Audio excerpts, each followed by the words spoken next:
सचो गोदी मोरा भर गइल, मोरा जिंदगी संवर गइल।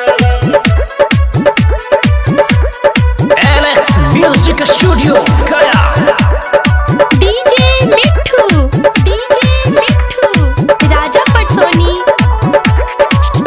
अरे जहिया से गइल बानी प्रभु के दुआर हो, तहिए से भइल मोर जीवन में चमत्कार हो। सच गोदी मोरा भर गइल, मोरा जिंदगी संवर गइल। सच गोदी मोरा भर गइल, मोरा जिंदगी संवर गइल। मिलल बात खुशी जवन तोहसे बताई, यीशु के गवाही हम दिल से सुनाई। सच पोखी मोरा तर गइल, मोरा जिंदगी संवर गइल। सच गोदी मोरा भर गइल, मोरा जिंदगी संवर गइल। डीजे मिट्ठू राजा पटसोनी।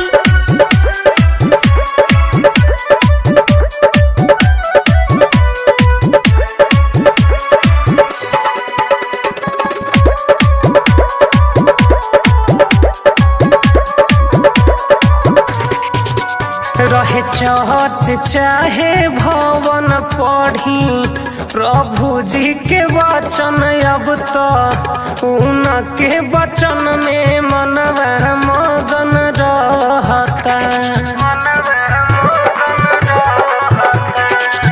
रहे चर्च चाहे भवन पढ़ी, प्रभु जी के वचन अब तो उनके वचन में मनवा मगन रहता।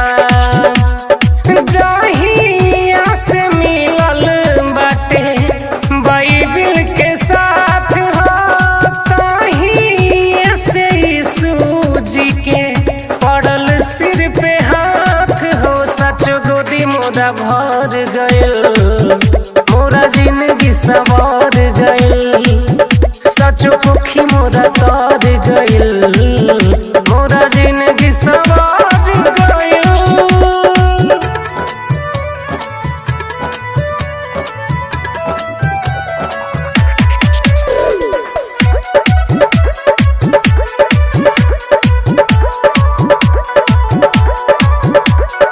डीजे मिट्ठू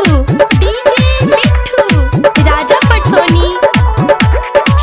धन्यवाद करिले, स्वीकार करी है रवि सबनम पे प्रभु उपकार करी है। धन्यवाद करिले, स्वीकार करी है रवि अखिलेश पद प्रभु उपकार करी है। अरे आशा ही मिलत रहे प्रभु जी के प्यार हो, मारा लोक के बाद मिले स्वर्ग के द्वार हो।